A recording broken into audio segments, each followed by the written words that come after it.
चढ़ती कला time TV देख रहे सारे दर्शकों सत श्री अकाल। मैं प्रविंदरवीर सिंह पंदेर सवेर सवेर ਦੀਆਂ ਵੱਡੀਆਂ ਖਬਰਾਂ ਲੈ ਕੇ ਤੁਹਾਡੇ ਵਿਚਕਾਰ ਹਾਜ਼ਰ ਹਾਂ। ਸਭ ਤੋਂ ਪਹਿਲਾਂ ਗੱਲ ਕਰਦੇ ਹਾਂ ਪ੍ਰਧਾਨ ਮੰਤਰੀ ਮੋਦੀ ਦੀ। ਪ੍ਰਧਾਨ ਮੰਤਰੀ ਮੋਦੀ ਵਿਦੇਸ਼ੀ ਦੌਰਿਆਂ ਤੇ ਨੇ। 5 ਦੇਸ਼ਾਂ ਦੇ ਦੌਰੇ ਤੇ ਪ੍ਰਧਾਨ ਮੰਤਰੀ ਨੇ ਤਾਂ ਹੁਣ ਨਾਰਵੇ ਜਿਹੜੇ ਕਿ ਪ੍ਰਧਾਨ ਮੰਤਰੀ ਪਹੁੰਚੇ ਨੇ। ਇਸ ਦੌਰਾਨ ਉਹਨਾਂ ਨੇ ਕਈ ਵੱਡੇ ਸੰਮੇਲਨਾਂ 'ਚ ਹਿੱਸਾ ਲਿਆ। ਭਾਰਤ ਨਾਰਵੇ ਦਾ ਇੱਕ ਵਿਸ਼ੇਸ਼ ਸੰਮੇਲਨ ਕਰਾਇਆ ਗਿਆ ਜਿਸ ਵਿੱਚ ਪ੍ਰਧਾਨ ਮੰਤਰੀ ਮੋਦੀ ਨੇ ਹਿੱਸਾ ਲਿਆ ਤੇ ਦੋਵੇਂ ਦੇਸ਼ਾਂ ਦੀ ਆਪਸੀ ਭਾਈਵਾਲੀ ਅਤੇ ਸਹਿਯੋਗ ਉੱਤੇ ਚਰਚਾ ਕੀਤੀ। ਅੱਗੇ ਗੱਲ ਕਰਦੇ ਹਾਂ ਪੰਜਾਬ ਦੇ ਮੁੱਖ ਮੰਤਰੀ ਭਗਵੰਤ ਸਿੰਘ ਮਾਨ ਦੀ। ਪੰਜਾਬ ਦੇ ਮੁੱਖ ਮੰਤਰੀ ਭਗਵੰਤ ਸਿੰਘ ਮਾਨ ਆਪਣੇ ਜੱਦੀ ਪਿੰਡ ਸਤੋਜ ਪਹੁੰਚੇ ਜਿੱਥੇ ਉਹਨਾਂ ਨੇ ਇੱਕ ਵੱਡੇ ਬਿਜਲੀ ਪ੍ਰੋਜੈਕਟ ਦਾ ਉਦਘਾਟਨ ਕੀਤਾ, ਸ਼ੁਰੂਆਤ ਕੀਤੀ ਹੈ। ਤੁਹਾਨੂੰ ਦੱਸ ਦੇਈਏ ਕਿ ਮੁੱਖ ਮੰਤਰੀ ਵੱਲੋਂ ਅੰਡਰਗਰਾਊਂਡ ਬਿਜਲੀ ਦੀਆਂ ਤਾਰਾਂ ਪਾਉਣ ਦਾ ਕੰਮ ਸ਼ੁਰੂ ਕਰ ਦਿੱਤਾ ਗਿਆ। ਆਪਣੇ ਪਿੰਡ ਤੋਂ ਕੰਮ ਸ਼ੁਰੂ ਕੀਤਾ ਗਿਆ। ਮੁੱਖ ਮੰਤਰੀ ਦਾ ਕਹਿਣਾ ਹੈ ਕਿ ਲਗਭਗ 3.5 ਫੁੱਟ ਡੂੰਘੀਆਂ ਤਾਰਾਂ ਪਾਈਆਂ ਜਾਣਗੀਆਂ ਜਿਸ ਨਾਲ ਬਿਜਲੀ ਦੇ ਖੰਭੇ ਜਾਂ ਕਹਿ ਲਈਏ ਕਿ ਜੋ ਬਾਹਰ ਤਾਰਾਂ ਦਿਖਦੀ ਨਹੀਂ ਉਹ ਸਾਰੀਆਂ ਦਾ ਕੰਮ ਚੱਕ ਹੋ ਜਾਵੇਗਾ। ਅੱਜ ਤੋਂ ਇਹ 20-25 ਸਾਲ ਪਹਿਲਾਂ ਜਦੋਂ ਮੈਂ ਕਲਾਕਾਰ ਦੇ ਤੌਰ ਤੇ ਵਿਚਰਦਾ ਸੀ ਮੈਂ ਉਦੋਂ ਸੋਚ ਲਿਆ ਸੀ, ਮੈਂ ਕਿਹਾ ਜੇ ਕਿਤੇ ਪ੍ਰਮਾਤਮਾ ਨੇ ਕੋਈ ਮੌਕਾ ਦਿੱਤਾ, ਹਰਾ ਪੈਨ ਦਿੱਤਾ, ਆਹ ਫਾਹਾ ਵੱਢਣਾ ਖੰਭਿਆਂ ਵਾਲਾ। ਉਹਦੇ ਵਾਸਤੇ ਟਾਈਮ ਤਾਂ ਲੱਗ ਗਿਆ ਸੋਚਣ ਵਾਸਤੇ ਕਿਉਂਕਿ ਵੱਡਾ ਪ੍ਰੋਜੈਕਟ ਹੈ। ਹੁਣ ਤਾਰਾਂ ਇਹੋ ਜਿਹੀਆਂ ਆ ਗਈਆਂ ਕਿ ਨਾ ਉਹਨਾਂ ਨੂੰ ਅੱਗ ਲੱਗੇ, ਨਾ ਉਹਨਾਂ ਨੂੰ ਗਰਮੀ ਸਰਦੀ ਦਾ ਫਰਕ ਹੈ, ਕੋਈ ਨਾ ਪਾਣੀ ਦਾ ਫਰਕ ਹੈ। ਬਹੁਤ ਫਾਈਬਰ ਦੀਆਂ ਬਹੁਤ ਡਿਜੀਟਲ ਤਾਰਾਂ ਆ ਗਈਆਂ। ਅੱਜ ਜਿਹੜਾ ਪ੍ਰੋਜੈਕਟ ਸ਼ੁਰੂ ਕਰਨ ਲੱਗਿਆ ਇਹ ਬਹੁਤ ਦੁੱਖ ਦੀ ਰਾਗ ਹੈ ਲੋਕਾਂ ਦੀ। ਇਹ ਖੰਭਾ ਟੇਢਾ ਹੋ ਜਾਂਦਾ, ਹਨੇਰੀ ਚੱਲਣ ਨਾਲ ਕੋਈ ਝੱਖੜ ਆ ਗਿਆ, ਖੰਭੇ ਨੂੰ ਸਿੱਧਾ ਤਾਂ ਕਰ ਹੀ ਨਹੀਂ ਸਕਦੇ। ਉਹ ਬਿਜਲੀ ਬੋਰਡ ਵਾਲੇ ਵੀ ਕਹਿੰਦੇ ਨੇ, ਕਹਿੰਦੇ ਸਾਡਾ ਖਹਿੜਾ ਛਡਾਓ ਜੀ ਇਹਨਾਂ ਤੋਂ। 2 ਐਂ ਲਾ ਦਿੰਦੇ ਨੇ ਉਹਦੇ ਆਲੇ ਦੁਆਲੇ ਐਂ ਵੀ ਜਿਹੜੀ ਕੰਬਾਈਨ ਕਿਤੇ ਕਟਰ ਕੁਟਰ ਜਿਹਾ ਲੱਗਦਾ ਉਹ ਨਾ ਲੱਗ ਜੇ ਵਿੱਚੋਂ ਕਿਤੇ, ਉਹ ਕੱਟਦਾ। ਅੱਜ ਇੱਥੋਂ 3.5 ਫੁੱਟ ਥੱਲੇ ਤਾਰ ਪਊਗੀ, ਕੋਈ ਸੜਕ ਤੋੜਨ ਦੀ ਲੋੜ ਨਹੀਂ। 382 ਖੰਭੇ ਆਪਣੇ ਪਿੰਡੋਂ ਪੱਟੇ ਜਾਣਗੇ। ਲੱਗ ਜੂਗਾ ਮਹੀਨਾ ਸਵਾ ਮਹੀਨਾ। ਕਹਿੰਦਾ ਜਿਹੜਾ ਇੰਜੀਨੀਅਰ ਹੈ ਵੀ ਤੁਹਾਨੂੰ ਕਨੈਕਸ਼ਨ ਪਹਿਲਾਂ ਕਨੈਕਸ਼ਨ ਪਾਈ ਜਾਵਾਂਗੇ, ਜਿੱਦਾਂ ਫਿਰ ਕਨੈਕਸ਼ਨ ਸਾਰੇ ਹੋ ਗਏ ਘਰਾਂ ਘਰ ਜਾ ਕੇ ਉਦੋਂ ਆਪਾਂ ਇੱਥੋਂ ਮੇਨ ਸਪਲਾਈ ਆਨ ਕਰ ਦਾਂਗੇ ਤੇ ਖੰਭੇ ਜਿਹੜੇ ਨੇ ਉਹਨਾਂ ਦੀ ਅੰਤਮ ਸੰਸਕਾਰ ਕਰਕੇ ਉਹਨਾਂ ਦਾ ਭੋਗ ਪਾ ਕੇ ਤੇ ਆਪਾਂ ਇੱਥੇ ਪੰਚਾਇਤ ਘਰ 'ਚ ਧਰ ਦਾਂਗੇ। ਤੁਸੀਂ ਆ ਕੇ ਖੰਭੇ ਦੇਖ ਜਾ ਕਰੋ ਭਈ ਆਹ ਖੰਭਾ ਪਿਆ, ਆਹ ਸਾਡੇ ਹੁੰਦਾ ਸੀ, ਓਏ ਆਹ ਇਹਨੇ ਬਹੁਤ ਦੁਖੀ ਕੀਤੇ, ਓਏ ਇਹਨੇ ਬਹੁਤ, ਦੇਖ ਜਾ ਕਰੋ ਤੁਸੀਂ। ਅਜਾਇਬ ਘਰ 'ਚ ਧਰ ਦਾਂਗੇ ਖੰਭੇ। ਹੁਣ ਬਿਜਲੀ ਬੋਰਡ ਨੂੰ ਵੀ ਮੈਂ ਕਹਿਤਾ ਵੀ ਅੱਗੇ ਤੋਂ ਖੰਭੇ ਨਾ ਖਰੀਦਿਓ, ਹੁਣ ਤਾਰਾਂ ਖਰੀਦਿਆ ਕਰੋ ਨਵੀਆਂ। ਅੱਗੇ ਗੱਲ ਕਰਦੇ ਹਾਂ ਡੀਜ਼ਲ ਤੇ ਪੈਟਰੋਲ ਦੀਆਂ ਵਧੀਆਂ ਕੀਮਤਾਂ ਦੀ। ਤੁਹਾਨੂੰ ਦੱਸ ਦੇਈਏ ਕਿ ਡੀਜ਼ਲ ਅਤੇ ਪੈਟਰੋਲ ਦੀਆਂ ਕੀਮਤਾਂ ਵਧਣ ਤੋਂ ਬਾਅਦ ਭਾਜਪਾ ਵਿਰੋਧੀ ਸਾਰੀਆਂ ਪਾਰਟੀਆਂ ਜਿਹੜੀ ਕਿ ਭਾਜਪਾ ਉੱਤੇ ਸਵਾਲ ਖੜੇ ਕਰ ਰਹੀਆਂ ਨੇ। ਇਸ ਸਿਲਸਿਲੇ ਤਹਿਤ ਪੰਜਾਬ ਵਿੱਚ ਵੀ ਆਮ ਆਦਮੀ ਪਾਰਟੀ ਦੇ ਵੱਡੇ ਆਗੂਆਂ ਨੇ ਸਵਾਲ ਖੜੇ ਕੀਤੇ ਤੇ ਆਪ ਪੰਜਾਬ ਪ੍ਰਧਾਨ ਅਮਨ ਅਰੋੜਾ ਨੇ ਇਸ ਉੱਤੇ ਸਵਾਲ ਖੜੇ ਕਰਦੇ ਕਿਹਾ ਹੈ ਕਿ ਕੇਂਦਰ ਸਰਕਾਰ ਦੀ ਵਿਦੇਸ਼ ਨੀਤੀ ਪੂਰੀ ਤਰ੍ਹਾਂ ਫੇਲ ਹੋਈ ਹੈ। देखो ये केंद्र सरकार दी डोमैसटिक और इंटरनेशनल पॉलिसीज़ दा टोटल फेलियर है। ਉਹ ਤਾਂ ਆਪਾਂ ਵਿਸ਼ਵ ਗੁਰੂ ਬਣਨ ਚੱਲੇ ਹਾਂ, ਉਹਦੀਆਂ ਗੱਲਾਂ ਕਰਦੇ ਹਾਂ, ਪਰ ਇੱਕ ਪੈਟਰੋਲ ਡੀਜ਼ਲ ਦੇ ਜੋ ਹਾਲਾਤ ਨੇ ਅੱਜ ਦੇਸ਼ ਦੇ ਵਿੱਚ ਬਣੇ ਪਏ ਨੇ ਆਪਾਂ ਸਾਰੇ ਦੇਖ ਰਹੇ ਹਾਂ। ਪਿਛਲੇ 12 ਸਾਲਾਂ ਦੇ ਵਿੱਚ ਜਿੰਨੀ ਕੰਜ਼ੰਪਸ਼ਨ ਵਧੀ ਹੈ ਮੁਲਕ ਦੇ ਵਿੱਚ ਉਹਦੇ ਮੁਤਾਬਕ ਪ੍ਰੋਡਕਸ਼ਨ ਤਾਂ ਕੀ ਵਧਣੀ ਸੀਗੀ, ਬਲਕਿ ਡਿਪੈਂਡੈਂਸ ਹੈ ਜਿਹੜੀ ਬਾਹਰਲੇ ਮੁਲਕਾਂ ਦੇ ਉੱਪਰ ਇੰਪੋਰਟਸ ਦੇ ਉੱਪਰ ਉਹ ਵੱਧ ਗਈ। ਸੋ ਇਸ ਕਰਕੇ ਇਹ ਟੋਟਲ ਫੇਲੀਅਰ ਹੈ ਸੈਂਟਰਲ ਗਵਰਨਮੈਂਟ ਦੀਆਂ ਡੋਮੈਸਟਿਕ ਔਰ ਇੰਟਰਨੈਸ਼ਨਲ ਪਾਲਿਸੀਜ਼ ਦਾ। ਅੱਗੇ ਗੱਲ ਕਰਦੇ ਹਾਂ ਗ੍ਰਹਿ ਮੰਤਰੀ ਅਮਿਤ ਸ਼ਾਹ ਦੀ। ਗ੍ਰਹਿ ਮੰਤਰੀ ਅਮਿਤ ਸ਼ਾਹ ਛੱਤੀਸਗੜ੍ਹ ਦੌਰੇ ਤੇ ਨੇ। ਇਸ ਦੌਰਾਨ ਉਹਨਾਂ ਨੇ ਛੱਤੀਸਗੜ੍ਹ ਦੇ ਨਕਸਲ ਪ੍ਰਭਾਵਿਤ ਇਲਾਕਿਆਂ ਨੂੰ ਇੱਕ ਵੱਡੀ ਸੌਗਾਤ ਦਿੱਤੀ ਹੈ। ਅਮਿਤ ਸ਼ਾਹ ਨੇ ਕਿਹਾ ਹੈ ਕਿ 6 ਮਹੀਨਿਆਂ ਦੇ ਅੰਦਰ ਅੰਦਰ ਇਹ ਪੂਰੇ ਇਲਾਕੇ ਵਿੱਚ ਡੈਰੀ ਸਿਸਟਮ ਜਿਹੜਾ ਕਿ ਉਹ ਲਾਗੂ ਹੋ ਜਾਵੇਗਾ, ਸਥਾਪਿਤ ਹੋ ਜਾਵੇਗਾ, ਜਿਸ ਕਾਰਨ ਨਕਸਲ ਪ੍ਰਭਾਵਿਤ ਮਹਿਲਾਵਾਂ ਜਿਹੜੇ ਕਿ ਆਪਣੇ ਪਸ਼ੂਆਂ ਦਾ ਦੁੱਧ ਆ ਉਹ ਨੇੜੇ ਪਾ ਸਕਦੀਆਂ ਨੇ, ਜਿਸ ਕਾਰਨ ਉਹਨਾਂ ਨੂੰ ਵੱਡੀ ਆਰਥਿਕ ਸਹਾਇਤਾ ਵੀ ਮਿਲੇਗੀ।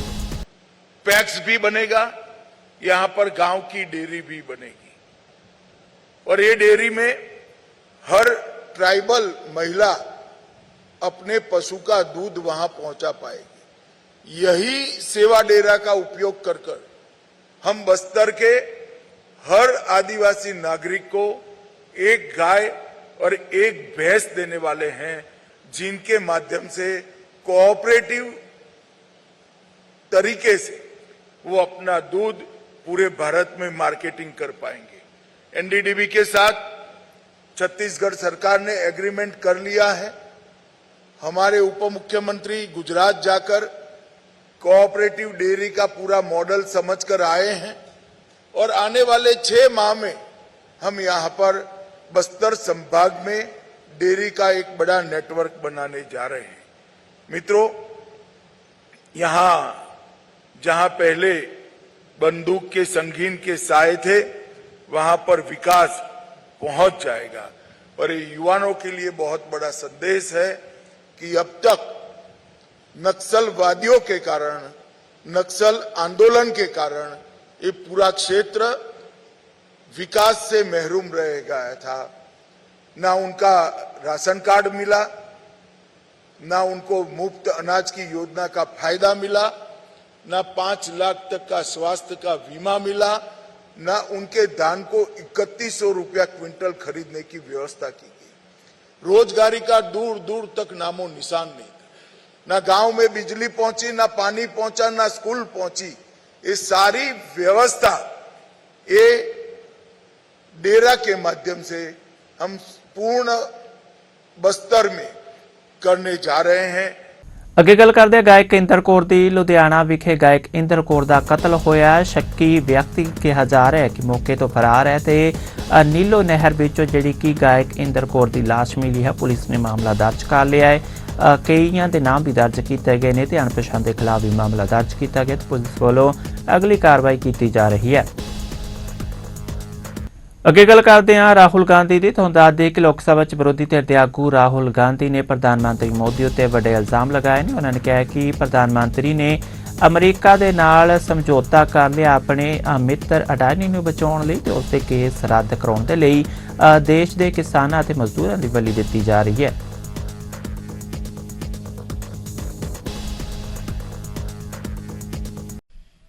इसने किसानों को बेचा, मजदूरों को बेचा, हमारे बेरोजगार युवाओं को बेचा, हमारा डेटा बेचा। क्यों? सिर्फ अदानी के केस को कैंसिल कराने के लिए। आप देख लेना, कुछ ही दिन में आपको दिख जाएगा कि अमेरिका ने अदानी पे केस डाला था। उस केस को डोनाल्ड ट्रंप रद्द करेगा। आप देख लेना, गारंटी देके कह रहा हूं मैं आपको। बिजली महंगी हो जाएगी, पेट्रोल महंगा हो जाएगा, गैस महंगी हो जाएगी, सारा का सारा महंगा होने जा रहा है। क्यों?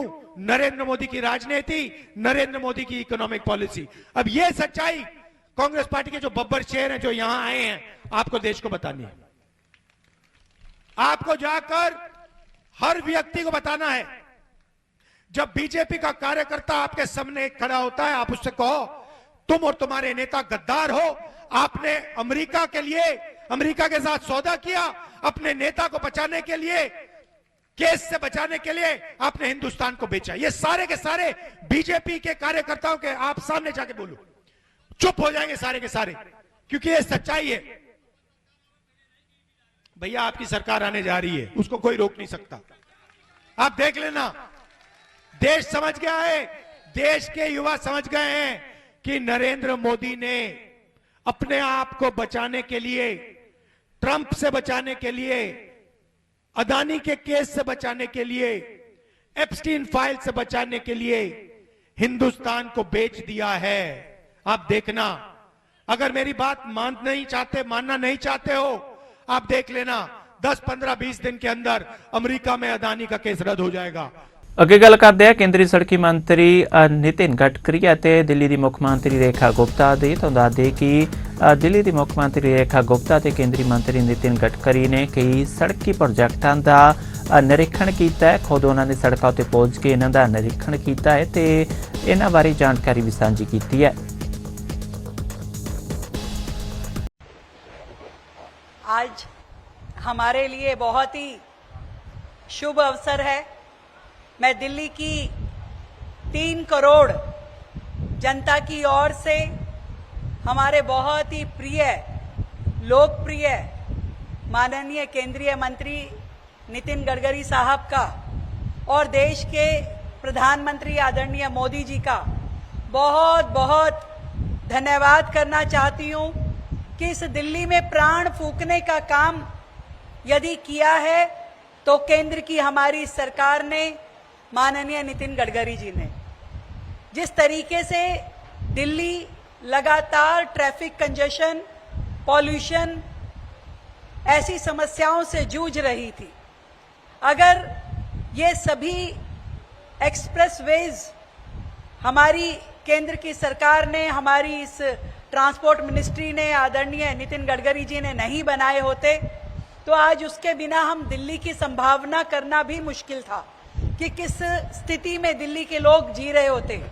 और इस पूरे समय में, इस 12 साल के कार्यकाल में मुझे खुशी है कि 1,31,000 करोड़ की परियोजनाएं केवल मात्र दिल्ली एनसीआर को आपने दी है। मैं इसके लिए आपका बहुत बहुत धन्यवाद करती हूं। चाहे वो दिल्ली को डीकंजस्ट करने की विषय हो, चाहे हमारे जितने एक्सप्रेसवे आपने बनाए ईस्टर्न वेस्टर्न, चाहे UER 2 हो जो एक बहुत बड़ी लागत से यहां बना, आपने दिल्ली मेरठ एक्सप्रेसवे दिल्ली के लिए दिया, दिल्ली देहरादून रोड जो पीछे आपने जनता को समर्पित की। ਅੱਗੇ ਗੱਲ ਕਰਦੇ ਹਾਂ यूपी ਦੇ ਸਾਬਕਾ ਮੁੱਖ ਮੰਤਰੀ ਅਖਿਲੇਸ਼ ਯਾਦਵ ਦੀ। ਅਖਿਲੇਸ਼ ਯਾਦਵ ਨੇ ਉੱਤਰ ਪ੍ਰਦੇਸ਼ ਦੀ ਪੁਲਿਸ ਉੱਤੇ ਕਈ ਤਰ੍ਹਾਂ ਦੇ ਸਵਾਲ ਖੜੇ ਕੀਤੇ ਨੇ। ਲਾਅ ਐਂਡ ਆਰਡਰ ਦੀ ਸਥਿਤੀ ਨੂੰ ਲੈ ਕੇ ਅਖਿਲੇਸ਼ ਯਾਦਵ ਬੋਲੇ ਨੇ ਤੇ ਉਹਨਾਂ ਨੇ ਕਿਹਾ ਹੈ ਕਿ यूपी 'ਚ ਖਾਸ ਤੌਰ ਤੇ लखनऊ 'ਚ ਮਹਿਲਾਵਾਂ ਦੀ ਸੁਰੱਖਿਆ ਜਿਹੜੀ ਕਿ यूपी पुलिस नहीं कर पा रही। ये इनकाउंटर बड़े पैमाने पर सरकार ने केवल कानून व्यवस्था को लेकर के दिखावा किया है, लेकिन एक बहुत प्रतिष्ठित अखबार ने भी ये लिखा है कि राजधानी लखनऊ में एक दिन में कितनी महिलाएं, लड़कियों को छेड़ा जाता है, लड़कियों के ऊपर कितनी घटनाएं हो रही हैं। इसी लखनऊ में, इसी राजधानी में न जाने कितने उदाहरण हैं जहां पर बेटियों के, बहनों के साथ किस तरह का व्यवहार हुआ है, घटना हुई है। और सरकार को वो आंकड़ा भी जनता को देना चाहिए जिसमें सबसे ज्यादा दलित, सबसे ज्यादा हमारी बेटियां, सबसे ज्यादा महिलाओं के साथ घटनाएं घटी हैं। और फिर सरकार वो आंकड़े देना क्यों भूल जाती है कि हमारा रुपया कितना और गिरेगा। क्या पाताल लोक में ढूंढेंगे जाके रुपया को? क्या रुपया इतना नीचे जाएगा कि लग रहा है पाताल लोक की तरफ दिशा बन गई है।